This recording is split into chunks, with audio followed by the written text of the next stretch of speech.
Welcome to Divorcing Strong, the podcast that pulls no punches when it comes to divorce. I'm Becky Sampson, better known as Bulldog Becky Brockovich, and I'm here to give you the straight talk, the strategies, and the subpoena secrets you won't hear anywhere else. With expert guests and proven advice, you'll learn your rights, your options, and gain your power that encourages a fair and equitable outcome. Divorce doesn't have to break you. It can build you. Let's get to it. Well, welcome everybody to another episode of Divorcing Strong. I'm Becky Sampson. I'm your host for today.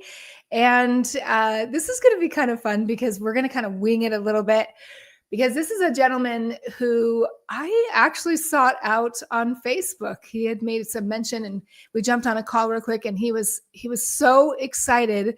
Well, maybe I shouldn't say excited. Maybe I should let him say if he was excited or not. He was like, "Who are you?" And why are you contacting me? That's probably more like the case.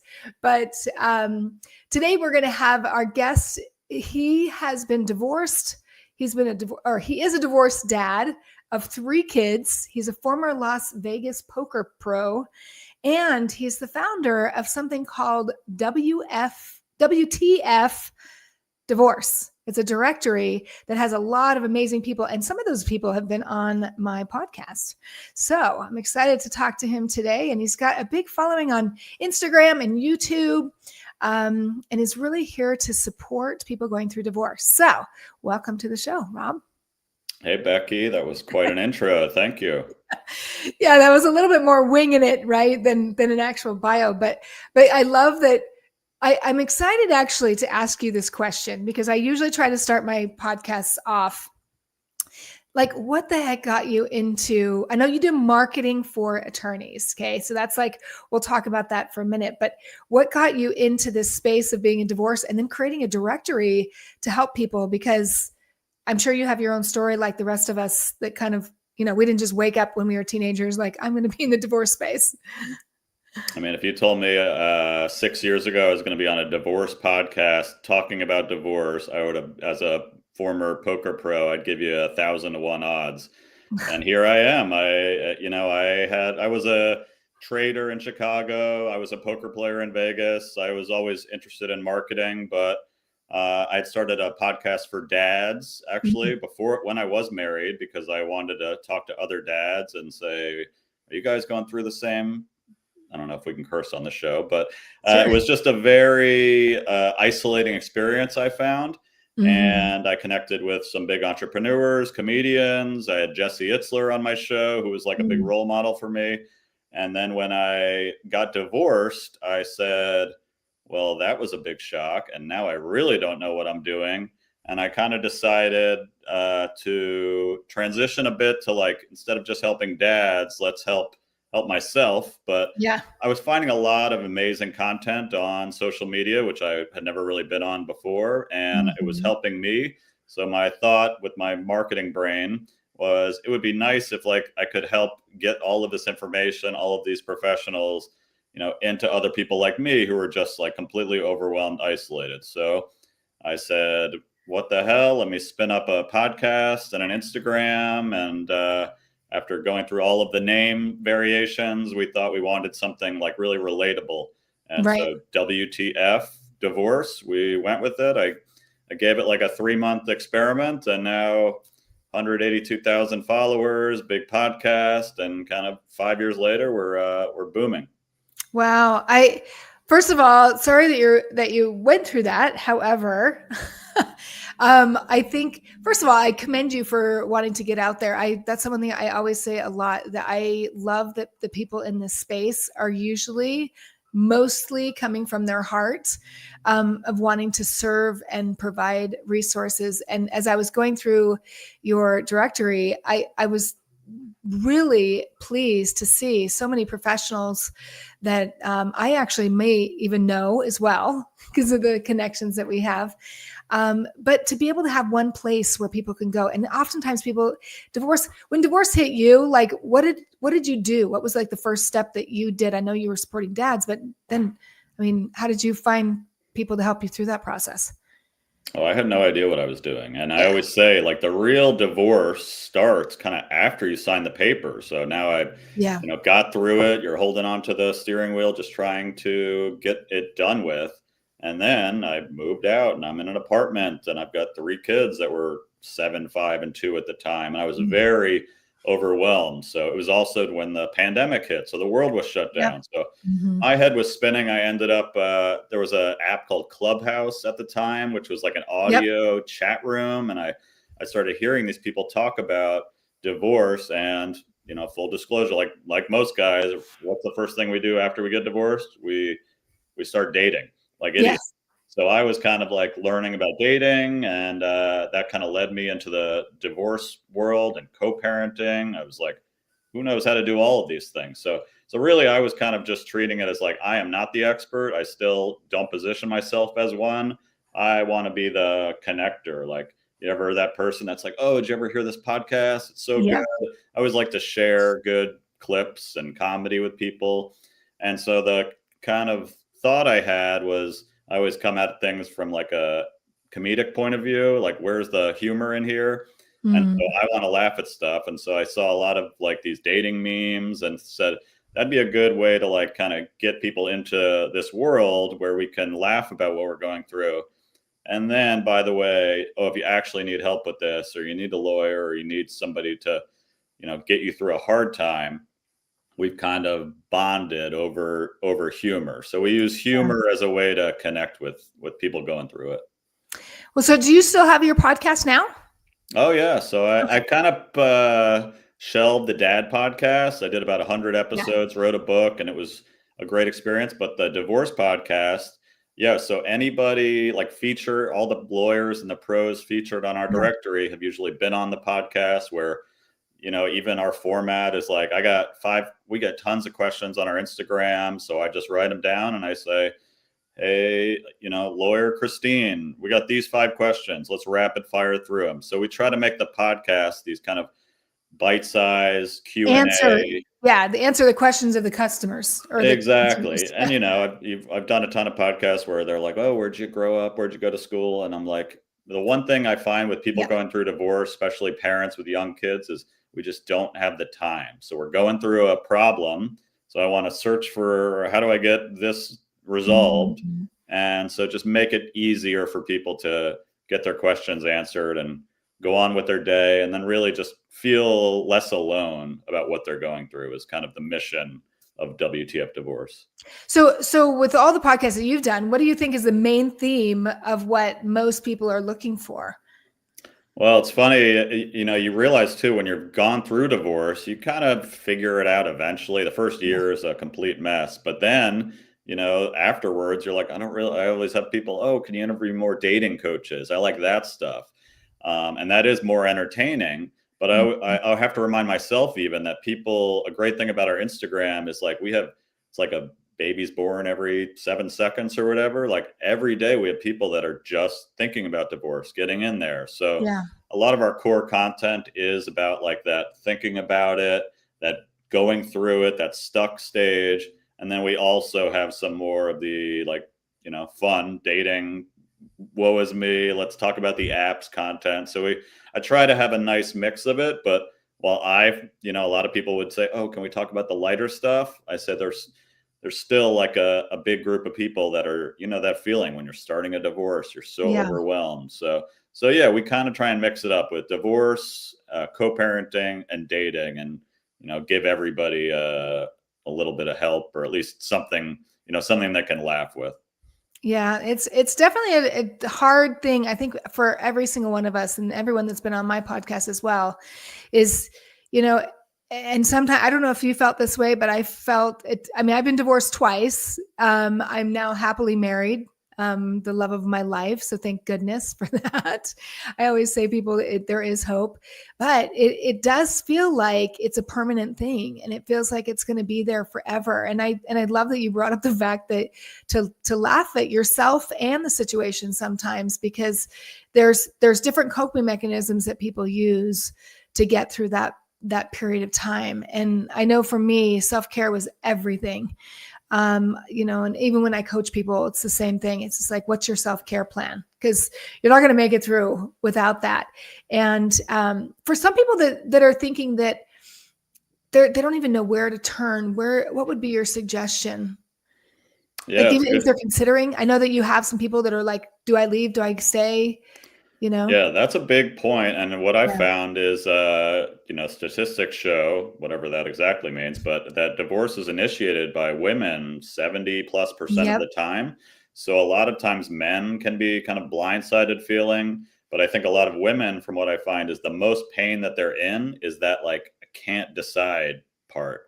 And so we have like a coach, Cindy Stibbert is on our directory. We Mhm. feature her a lot, where she speaks to that pain point a lot. So we like to refer people that are in that how do I decide phase to her. Mhm. But in general, I would say, the one feeling again is like divorce is very isolating. It's very Yeah. hard to talk to people about it. Your married friends don't get it, or my married friends are like, they just want to hear about the apps and they want to hear how Yeah. exciting it is. So you kind of can't really find your people. And I always tell people that, like, it sounds weird, but go online, like find accounts that like you can relate to, and whether that's the humor or the messaging, because a lot of times, like, what do they say, you're the average of the 5 people you surround yourself with. Mhm. And I'll be honest, like half of those people for me can be online, whether it's a podcast or just a comedian or a funny account that kind of keeps me going, but that can also relate to the divorce process and how just confusing it can be. And a lot of times your family is not the people that you want to confide in. Exactly. I think family has, I mean, they're going to jump on your bandwagon, right? And sometimes that may or may not be the healthiest thing for you. You said something that I thought was really interesting. So the statistic is most women. As a man, what do you think about that? And why do you think that is? That women file for divorce first? Oh, I have tons of thoughts on this. No, That my might be husband does too, by the way. So might that's be why controversial. I that's think a lot okay. of times men are not as in touch with our emotions. Mm. I think we don't talk to our friends as much, so we think this is just normal. I Yeah. think maybe because we're not doing as much self improvement, that we kind of just feel like the way we are is the way we're always going to be. And I think women are kind of like, maybe they're running a little faster, they're trying to be better, they're surrounding themselves with more, and then when their spouse is not, there creates like a gap and a Yeah. disconnect. I think, look, in a lot of ways, marriages can favor the guy. The guy can kind of like set up this structure that works for him and can mail it in. And the woman, after a little while, is like, okay, like this worked for me, but it's not working for me now. I also think I don't know if lazy is the right word, but we're almost like content in a little bit of misery or discomfort, Mhm. where Mm. we're just, part of me even was like, well, this is normal, this is how it's supposed to be, whereas a woman might be like, I want more. And Yeah. a guy might be like, I'm good with I'm the just way fine. things are. So I think there's a lot of reasons, and credit to women. I think a lot of guys on our account, they kind of, you see in the comments, they push back and, oh, must be nice, you get half, and you didn't. There is I think a feeling you get from men that it's unfair, and that Yeah. you can just change your mind. And I think, well, I always say there's some merit to that in some ways, because a lot of people don't even talk about things until they're done. And I think sometimes guys can feel like that's unfair. But then a woman can say, I've been telling you this for years and you haven't been listening. What'd you expect? So, It's funny, when I used to do dating coaching way back when, and guys, I actually wrote a book. I didn't ever get it published, but I used to do a lot of workshops on it called Love Like a Lady. And it was all the things that when I had got divorced the first time, that all these men would tell me that they were really looking for in women. And I saw this pattern that all of them were like, wow, she all of a sudden one day decided she wanted a divorce. And I asked him this question. I was just like, okay, so what's the biggest problem that your wife has told you? Like, what if there was one pain point that she's had that she's told you a lot, what would it be? And they would tell me. And I said, okay, how long has she been telling you that? For 20 years. I was like, okay, so basically your check engine light in your vehicle, in your relationship has been going off and you didn't pay attention. And then all of a sudden, now your engine block blew. Mm-hmm. Right. And once that engine block is blown, there's no going back. And usually when a woman's made up a decision, she's made a decision and there's no going back. That's kind of where the women get. But at the same time, I look at men and how divorce, and I'd love to get your perspective on this as a man, because I've talked to a lot of men, including my husband, which, you know, he has a lot to say about this, but divorce seems to be a lot harder sometimes emotionally on men. Why do you think that is? A lot of reasons. I think we don't have the support system, our friends. We kind of let that erode as we get married and have kids and have work. We don't really have it can be, I think it's like jumping off a cliff, and women have built in their girlfriends, their book clubs, they're going out, their mom groups. Dads are like, I went to dinner with the couple and now she's with that couple. And so I think a lot of it is, you know, they're kind of feel blindsided. A lot of times the guys haven't had as much of the childcare load. You know, it wasn't the case in my situation. It was a very even split. But for a lot of guys, now it's like, we're getting divorced and you have the kids half the time. Good luck. So yeah, I think women, they're just kind of, they probably have better preparation for it. They're more, they've thought about it longer. So maybe that first year for a guy is, their head is spinning. Whereas a woman, you hear a lot of like, I mean, I've been checked out for 3 years. So I kind of like, well, I'm way ahead of you on this recovery.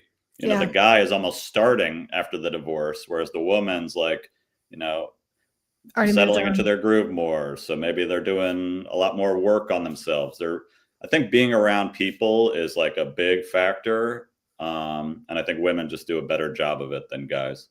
Do you think that there's a shift happening, that there's more support for men, or that there needs to be more support for men? I mean, I think it's coming, but look, I built WTF Divorce for divorced dads. And if you look at our demographics, probably 75 to 80% women. So I kind of shifted it because most of this stuff overlaps anyways. But I think, guys are coming along where now but we're not like reaching out. We're not going to therapy as much, but we are doing it more. So I always say like we're improving, but maybe there's still a big gap. And I think like you'll still talk to a lot of guys that are like, I didn't even know there was such thing as a divorce podcast. And I know today they probably wouldn't. You ask most women, they're like, oh, I listen to this. So there's just like an education that I think women have embraced more, and guys, we're coming around. But still, if I talk to most of my friends, they don't get it either. They're kind of married, or they're, you know, maybe they're a little numb in their relationship. So we just don't have like the dialogue that women do. But I think we're improving for sure. Yeah, I definitely have always believed for years. I kind of was a tomboy when I was a kid. And so most of my friends were guys. And in my life, I've sometimes gravitated to having more men friends, good friends, than women at different times in my life. But I definitely, when I went through my first divorce, I realized that there was this gap of these men, good men, really good men that got divorced for whatever reason, because it's, you know, there's all kinds of things that are there that I kept having all these men come to me for support during that. And I thought, man, where are the men to support the men? That, you know, many times I'd always say to them, like, you're coming to me for support because you want validation from a feminine, you know, woman, because of whatever they've experienced in the past. And so, yeah, I would love to see, I actually did a Facebook Live many years ago about the men and how fragile the emotions are of men. And they have a harder, society hasn't fully accepted the fact that men can ask for help or they can cry. I mean, I used to make it a kind of an intention of mine before I went on any date that I would create a very, very safe space for these men just to be themselves. And many times they'd cry, like even in restaurants. And they'd be like, Becky, I've never done this before. I said, it's okay. You can, I just want you to feel safe to be able to express yourself, because I want to date you for who you are, not who you're trying to be or tough or anything like that. And so I had some really amazing experiences in my dating years. And now married to a guy that is just, he's a communicator and he appreciates that kind of support. But I think you're right. I think it's just not gotten to that point yet where we have the support or that men necessarily reach out for that. We have more women, or we're just built differently that way. Oh, I always say I think that's a big reason men jump into dating so quickly. Yeah. It was for me. Yes, we want the validation, the physical, the intimacy, but a lot of it, I always said, it's easier for me to get a date than it is to go hang out with a guy that I want to like watch Yeah. the game with. So like Yeah. then we end up dating, and then you can end up there. But yeah, I think guys really do crave that. They need that, but that isn't always met with another guy that's interested, or they blow them off a couple times. So I totally agree. Guys, I think have a lot bottled up, and they would love to be able to release it, but easier said than done. Yes, I know. So how did you navigate, you said that you 50-50, good 50-50 of your kids. How did you navigate your divorce and being able to support your kids? I mean, they were pretty young. Like Yeah. what worked, what didn't work for you personally? Yeah, I was, used to being around them a lot, but when it's just you, it's just the dad. I can still remember like the night my 2-year-old had a ear infection and was up all night, and I was like, this is above my pay grade, Becky. Like I'm like calling my kid's mom, and I'm like, can you help? Like I don't know what to do. And I think it's good to go through that. And as we said before, I think dads get a lot more, context and respect for how much the moms do. But yeah, it's really just adjusting our expectations. I think it's like, this is going to be a lot harder than I thought. I think it empowers guys, because like we do like to problem solve and figure things out. But yeah, a lot of it's just like recalibrating our expectations. So like some days are going to be rough, and some days you just need to, like I always say, just go to sleep, or get to the gym, go for a lot of walks, because like it's very challenging, I think, for guys to like take all that on, and then if they also have their work, and then they're neglecting themselves. Yeah. But yeah, I kind of leaned into it, and just after a year, I think I accepted that like I need to slow down a little, like just take care of myself a little more. Don't throw yourself right as much into dating, because that's a little bit of a distraction to self-medicate. But yeah, I think it's tough. It's a big change, but it's so worth it. You develop a relationship with your kids that I really just don't think is possible for most dads when they're even in a healthy marriage. But like if a marriage is not, like you have develop this like bond with your kids that like they get to know you, as opposed to like, married dad who just says okay to whatever, the mom says. So like a lot of things in life, very hard, but everything hard is worth it. Yeah. You negotiate and navigate through that one day at a time, right? Yes, exactly. One day at a time, for sure. And if you're expecting it to be easy, which I think you have this kind of expectation in the beginning, like I got this, it's like a honeymoon phase to post-divorce. And that, will wear off, and then you keep going, because you realize your kids really, they just want attention. They just want to feel safe and secure.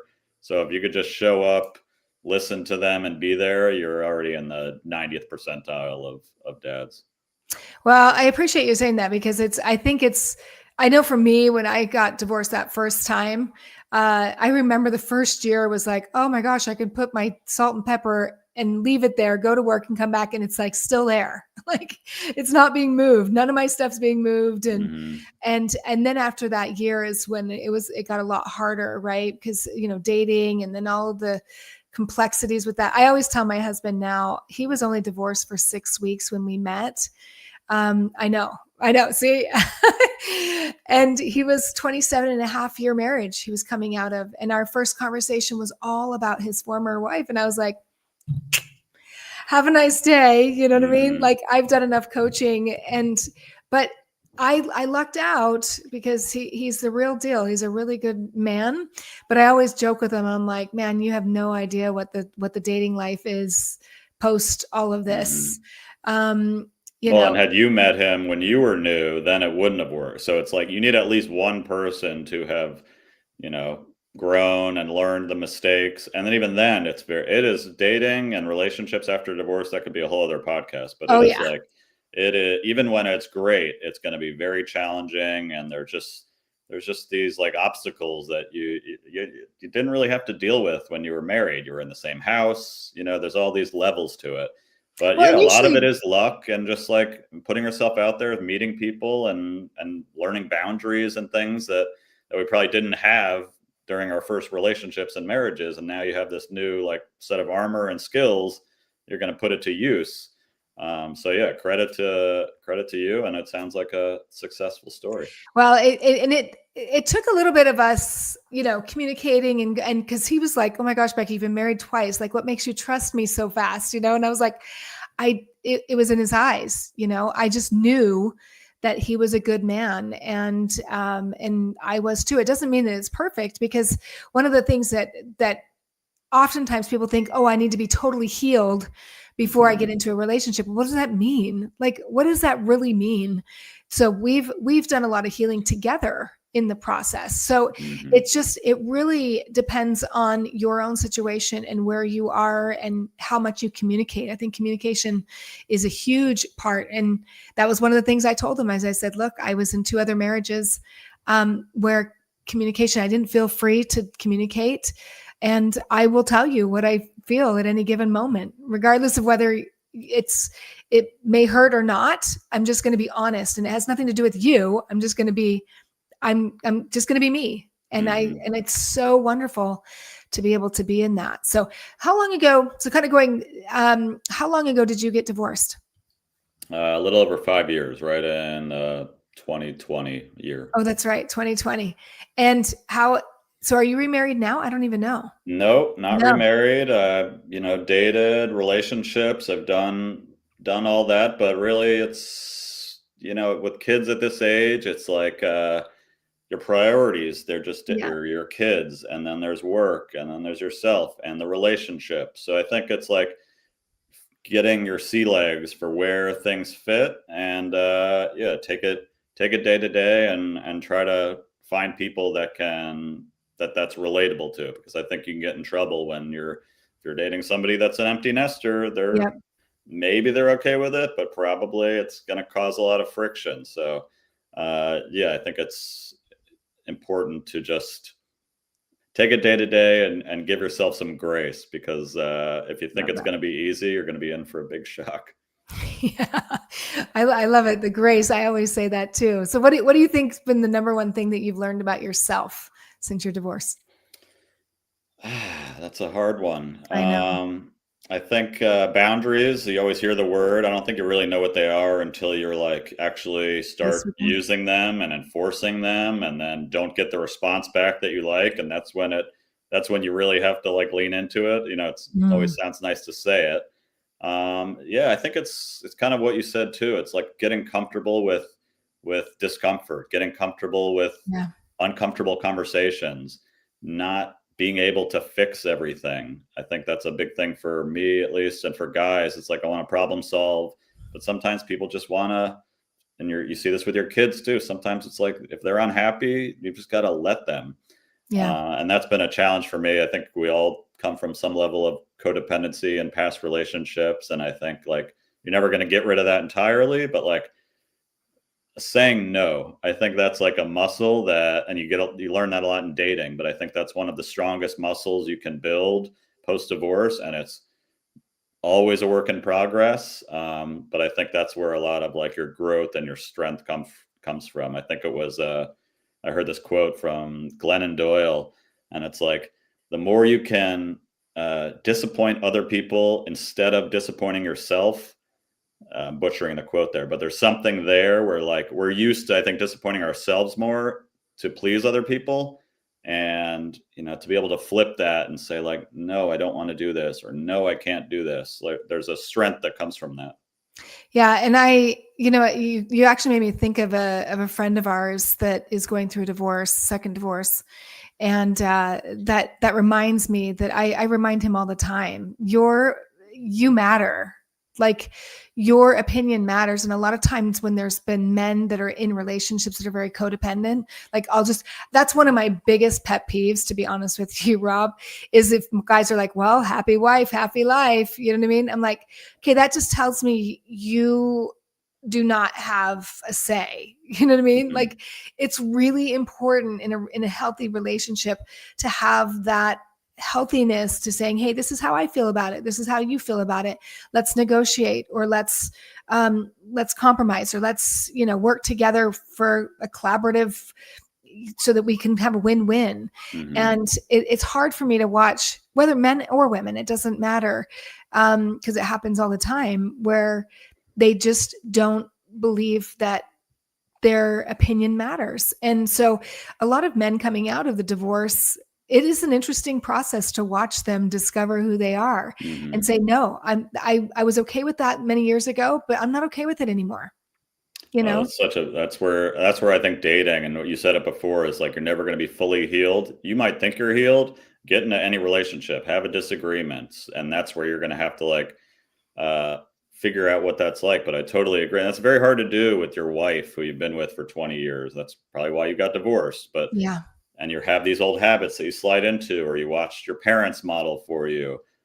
So yeah, it is not easy, but it is. You talk about like opportunities of divorce. It's to like get into a relationship and be more of yourself and find somebody. And if they're not okay with you, then not the end of the world. Maybe you're not the best fit. You now have a chance to get out of it. I always say like a breakup, or like dating somebody and then it not working, it's not real. It seems like the end of the world because your divorce might have been, but like you're just humans figuring it all out, and like Yeah. you're learning how you are. So yeah, I And think like what that's you said earlier, have grace with yourself during the divorce. I mean, during the dating process as well, because it is an experiment, because you've got different dynamics now with kids, what you're okay with, what you're not okay with, you're communicating. You know, I, I often make this analogy back when I used to do dating coaching it's like a dance, right? The men have a role and the women have a role. And there's often the very first guy I dated, I went on my first date and went dancing with him, and he stepped on my toes. And I remember looking him in the eye and I said, "You're doing a great job." And I thought, gosh, can we not have more grace for each other, especially with what we've been through, to be able to say, okay, you're going to step on my toes. And I tell my husband this all the time. I'm like, we're going to step on each other's toes, that we're human. We've been through relationships, and difficult ones at that. However, you got to know that my intention was never to do that.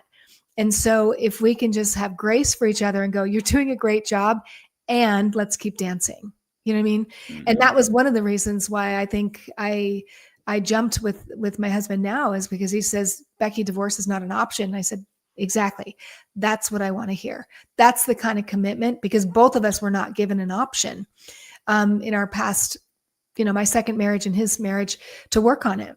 So I'm actually not for divorce. Like I don't wish that upon anyone. However, when it does happen, you need to know your rights and need to be able to take care of yourself and your kiddos, if that's part of the equation. So grace all around. That's simple, not easy, I always say. Yeah. But yeah, I think it's like we need to be reminded more than we need to be taught. So that's an example of like when it's hard, sometimes I'm like, dad needs to go for a walk around the block 10 times. And like, that's something that I might not have done before. I would have just grit my teeth and pushed through it. But that's you got to find exactly these outlets. that's exactly the thought that I just had when you said that. Is like, did you do that beforehand? Because men, I shouldn't say men always, but because we're talking about men right now, I don't think men really think of doing that in standing up for themselves in those relationships. But being divorced, you're a lot more aware of those things. And I appreciate that you're like, okay, I got to take care of myself. Yeah. And your kids respect you for that. You're teaching them and modeling that for them. Oh, totally. For their relationship. Well, awesome. Well, as we kind of wrap up, I wanted to actually show everybody your directory, because in divorce, we're always looking for resources. So let me see if I can get this up. You can see, so you just have this can be found. Wait, let me put my other banner on here so that you can see. So if you want to go to Rob's directory, there's the website right there. It's also going to be in the show notes if you want to go here. But it looks like how do they get in touch with people? They just watch their little clip or reach out to them for a consultation, it looks like. Yeah, I kind of wanted to create something. We're big on Instagram, and I think that's a great place. I always feel like watching a video of somebody for even 30 seconds is a great way, and reading reviews. So there's a lot of directories out there where it's all about where they went to law school and everything. But we created this, to just give people like that want to have 1 minute to maybe get to know somebody a little, whether they're, going through a divorce. We just signed Morgan up. She's in Chicago. So if you click on her profile, you'll see some videos from her. You'll see a way to get in touch with her if you can schedule a consult. And we're really just trying to help like lawyers and other professionals get in. We have such a big audience that we've developed over the past 4 years because they come to us again for the laughs and for the relatability. And so we're like, let us be your connector. So yeah, there's it's a way if you're going through dating struggles, dating coaches, but yeah, we love to feature pros. And, as you know, marketing is a full-time job in itself today. So like any help you can get, any boost, we like to just kind of say, oh, we'll get you in front of more people. And that's something that takes some of the pressure off pros that are trying to do everything in their businesses.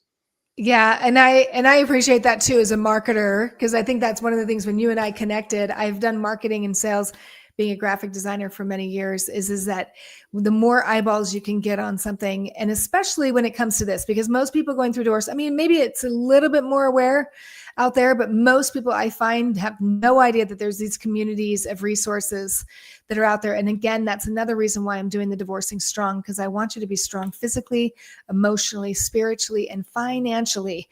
So connecting you with other people who have help and resources for you to be able to make it through this process, and that you do come out stronger in the end. Not, better, not bitter. I know that that's a cliche thing to say, but I truly, truly believe that is possible for every single person going through divorce. So thank you so much, Rob, for your passion, your desire, your help in helping these divorce attorneys too. I think you do a lot of marketing for them, getting out there and letting people know that they're available. So, and I'm excited to go through your resources and see who I know. And it's really, I love that you also are taking people through that whole entire journey. Or you think you have somebody on there that's like, look, do I leave or do I stay? You've got that all the way through to dating coaching and relationships. So thank you for everything that you do. Thank you, Becky. Yeah, I appreciate it. Because we also find a lot of people that come through they're already finished with divorce. But I don't know about you, but when I was going through mine, what's the first thing I do? I got to ask somebody that's been through it. So What lawyer did you use? What mistakes should I avoid? So a lot of what we do is actually to cater towards people post-divorce, because they're friends with people. It's a journey that you go on that if you can make it a little easier, a little less expensive, a little shorter, it's just going to help the rest of your life so much more. So yeah, I appreciate you really showcasing this. It's been fun. Well, good. Well, thanks for answering my DM. Yes. I always say persistence. It's the way to, we're so overwhelmed today. So I appreciate it. You never know. I just love that you were just like, who are you? And I'm like, well, no, let's just jump on a call. And so, we're more alike than we are different. I always like to say that too. So totally. Thanks so much. Hang on 1 second. I'll be right back. So thanks you guys, everybody, for tuning in to another episode of Divorcing Strong. Make sure if you want to get the directory, go to the WTFdirectory.com. It will also be in the show notes here. And we're glad that you joined us. And please just know that there is life after divorce, and this is temporary, and that you do matter. So thanks for checking in today. We'll see you on the next episode. Thanks for listening to the Divorcing Strong podcast. This episode is sponsored by Only Subpoenas, where we make subpoenas simple, powerful, and 100% compliant. If you're having a hard time getting the information you need to settle for a fair and equitable divorce, let us help you. Whether you're an attorney or you're navigating divorce on your own, subpoenas can uncover the truth, secure the evidence you need, and level the playing field. To see how we can help, book an appointment by visiting our website at onlysubpoenas.com.